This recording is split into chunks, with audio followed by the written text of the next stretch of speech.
Bonjour, merci de suivre le 12h30. Voici les titres. Nous irons à la découverte de la mosquée de type soudanais à Kani, au nord du pays, un site qui date du XVIIe siècle, une véritable attraction pour les touristes et autres visiteurs, mais également la fierté des populations de Kani. Au Gabon, les opposants Mike Djoktan et Thérèse Nyembou ainsi que leurs accompagnateurs ont été remis en liberté provisoire vendredi 13 octobre. Kani, ville du nord de la Côte d'Ivoire, abrite une mosquée qui date du XVIIe siècle, une mosquée bâtie par des hommes religieux.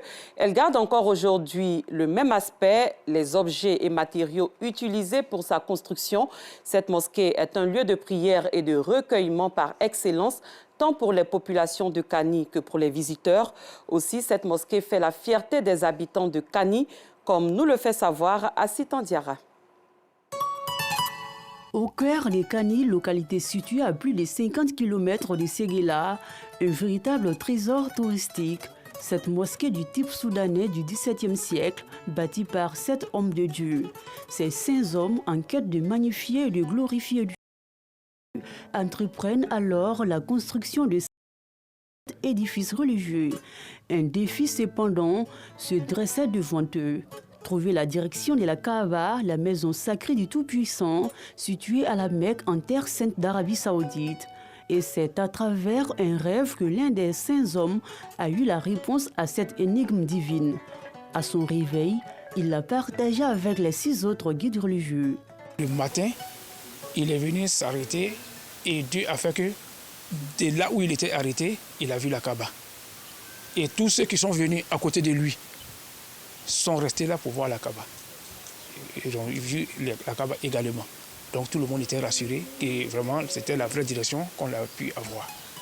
Cette mosquée séculaire a vu défiler la plupart des présidents de la République de Côte d'Ivoire, dont le président Houphouët-Boigny, père fondateur de la Côte d'Ivoire. À l'occasion de cette visite à Kani, il a eu à poser les pieds sur cette pierre sacrée.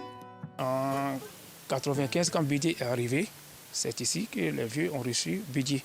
Il s'est assis ici. Le président Bédié s'est assis ici. On nous a raconté aussi que le président Houphouët s'est assis à la même place aussi. Et les gens lui ont fait des bénédictions. Le président Gbagbo est venu.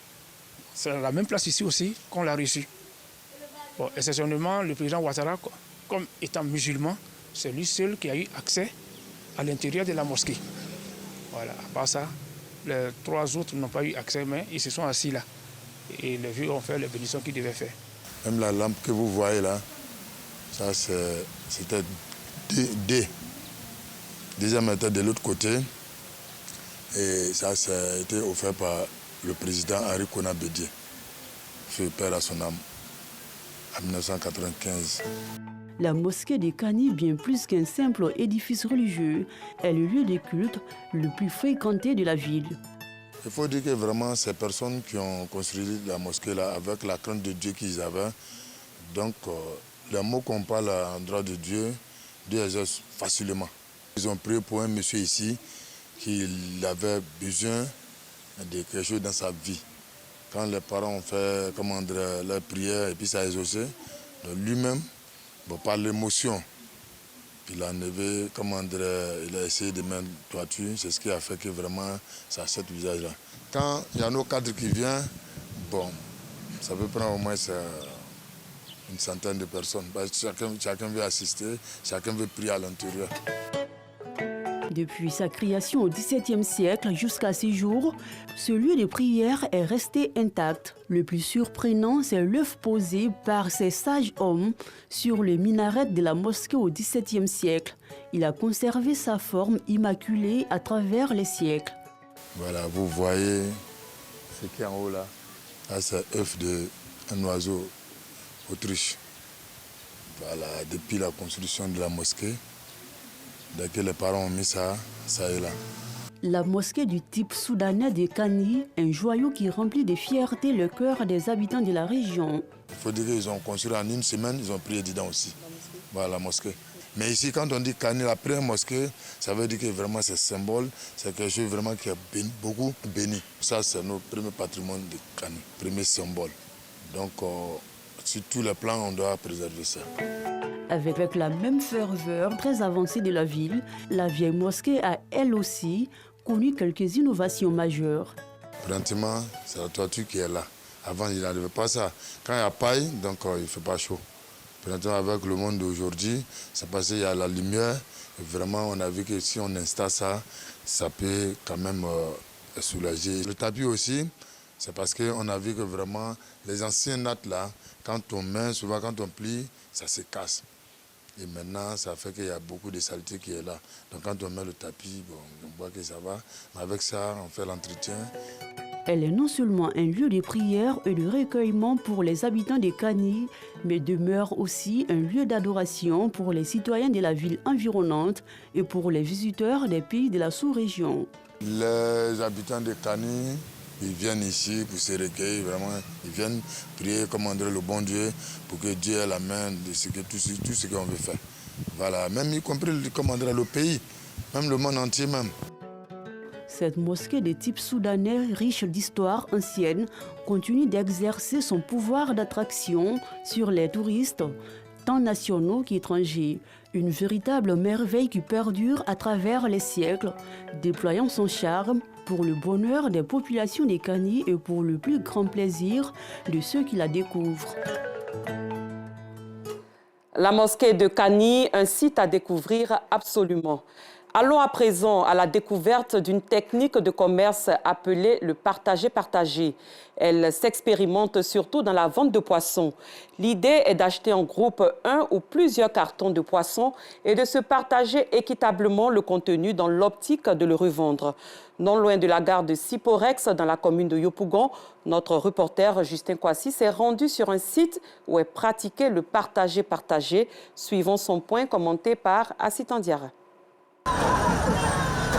À peine le soleil se lève sur la cité de Yopougon que ces femmes, comme à l'accoutumée, prennent d'assaut les poissonneries du quartier Siporès. Venues de toutes les contrées de la commune, elles se bousculent pour faire leurs achats.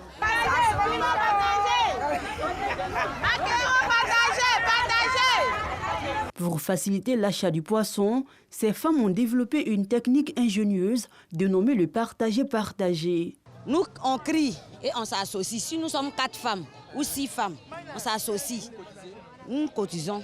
On met l'argent ensemble et puis on fait sortir le carton. Nous partageons. C'est comme ça que ça se passe. Je fais ça parce que mon argent n'arrive pas. Ici, le partage des poissons se fait équitablement jusqu'au dernier poisson. Quand il reste un poisson, on doit le diviser ça en deux. Elle prend la moitié, puis elle prend la moitié. Comme on a donné le même argent, on doit avoir le même poisson qu'on achetait, cet argent qu'on a mis dedans. Le partager-partager, une technique rentable, selon ces femmes, pour la plupart revendeuses de poissons. Si certaines arrivent à satisfaire leurs besoins rapidement, ce n'est pas le cas pour celles qui recherchent des poissons particuliers. Je vais partager 9 500. Donc, ils sont en train de chercher quelqu'un pour pouvoir diviser les cartons. Ça fait au moins 30 minutes que je suis là. Mais il n'y a pas encore eu quelqu'un pour partager. Quand il y a crié là, il y a voir quelqu'un. Marqué comme ça, il y a crié là, il y a eu quelqu'un. S'il y a eu client de cap aussi, il partage et puis il met à la maison. Cette idée est une opportunité pour le gérant de cette poissonnerie. De partager la société d'esprit ensemble. C'est nous-mêmes, on a créé ça ici pour aider un peu les femmes. On en gagne un peu quand même, puisque ça fait qu'il y a un peu de monde ici. Une moyenne de près de 500 à 600 cartons qui peuvent sortir avec ce partager là. Il en a de même pour les nettoyeuses de poissons. Ils n'ont pas le temps eux arrivent à la maison pour faire chose. Donc eux ont à mettre en garde chacun met dans chasser ici. Ils gagnent les 300, les 500, on se débrouille. Non loin de là, l'on assiste à la même scène de partage de poissons. Toutefois, certaines femmes à l'image de Mélène Akadji préfèrent s'offrir le carton de poisson plutôt que d'adopter le partager-partager. Je préfère prendre un carton pour éviter les discussions. Parfois, on ne s'entend pas sur le nom, comment partager, tout ça. Non, c'est pour éviter tout ça. Moi, je préfère prendre le carton. Oui, parfois, si tu veux faire partager, tu veux aller chercher une deuxième personne. Donc, le temps de trouver la deuxième personne, vous allez vous entendre, vous allez partager, tout ça, c'est du temps que ça prend. Le partager-partager, même s'il présente des limites parfois, reste une pratique rentable pour ces femmes qui ont un pouvoir d'achat limité. Autre chose à présent, direction la ville de Grand Bassam, précisément la mosquée Fatma Zahra, où s'est tenue récemment la journée spirituelle de l'Afrique. Plusieurs guides religieux de différentes obédiences et divers participants du continent y ont pris part. C'est reparti avec Assitan Diarra. La journée spirituelle de l'Afrique organisée par l'Association interreligieuse pour la paix et le développement, AIPD, s'est tenue le vendredi 13 octobre 2023 à la mosquée Fatma Zahra à Grand Bassam. Guides religieux, toutes obédiences confondues, représentants du gouvernement, chefs coutumiers, représentants d'institutions, populations, fidèles et délégations des 4 coins du continent ont pris part à cette rencontre. Objectif de cette journée, rassembler les peuples africains à travers la religion et la spiritualité autour des valeurs de paix et de développement. L'Afrique est le berceau de l'humanité. C'est par nous, tout a commencé. Si la Fédération Paix universelle, qui est dans le système des Nations Unies, choisit la Côte d'Ivoire, venue non seulement faire sortir nos valeurs qui se résument en 3 points, valeurs morales, culturelles et spirituelles, moi, en tant que premier responsable de l'AIPD, c'est une satisfaction. L'Africain a ses valeurs spirituelles en lui et il est porteur d'espérance et de vie. Et donc c'est cela que nous manifestons. Et notre rencontre ici est une rencontre, j'allais dire, pour reconnaître Dieu dans notre vie et le porter au monde entier. Je suis là pour montrer que l'Afrique a des valeurs et que la spiritualité africaine est très importante pour nous tous. Notre objectif majeur, c'est la paix dans le monde. Et pour cela, nous voulons vraiment faire de notre mieux pour apporter toujours notre contribution. Une initiative soutenue par le ministre Amadou Koulibaly. En choisissant d'unir vos efforts, vos prières et toutes vos actions pour la paix et la cohésion, vous vous inscrivez dans la droite ligne de l'engagement pris par le peuple de Côte d'Ivoire qui a choisi la laïcité comme norme régissant la spiritualité dans notre pays. Soyez-en remerciés.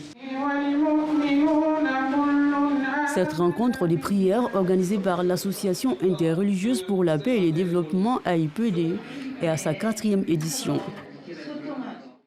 En sport football, pays hôte de la CAN 2023, la Côte d'Ivoire a concédé le nul contre le Maroc, 1 but partout, ce samedi en amical au stade Félix Houphouët-Boigny à Abidjan. Le résumé de cette rencontre avec Arsène Kouassi du service autonome des sports. Les éléphants de Côte d'Ivoire concèdent le nul face aux lions de l'Atlas du Maroc. Pourtant, ce sont les Pachidem qui s'offrent les meilleures opportunités, comme en témoigne la tentative de Diakité Oumar. Dans la dynamique, Seko Fofana décoche une lourde frappe, mais le ballon passe à côté du cadre. Très en vue dans ce match, Diakité Oumar est tout proche d'ouvrir la marque, mais se heurte à nouveau à Naye Agued. À force d'insister, les poulains de Jean-Louis Gasset parviennent à trouver la faille par Sébastien Haller. 1-0 à la pause. Dominateur, les coéquipiers de Franck Kessié ont la possibilité de doubler la mise, mais la tête de Simon Dengra ne trouve pas le cadre. Fouetté dans l'orgueil, la réaction des Lions de l'Atlas est à la hauteur de la menace. Ayoub El Kabi profite d'une erreur défensive de Sila Abaka pour établir la parité. 1 but partout, score final, la Côte d'Ivoire et le Maroc se neutralisent.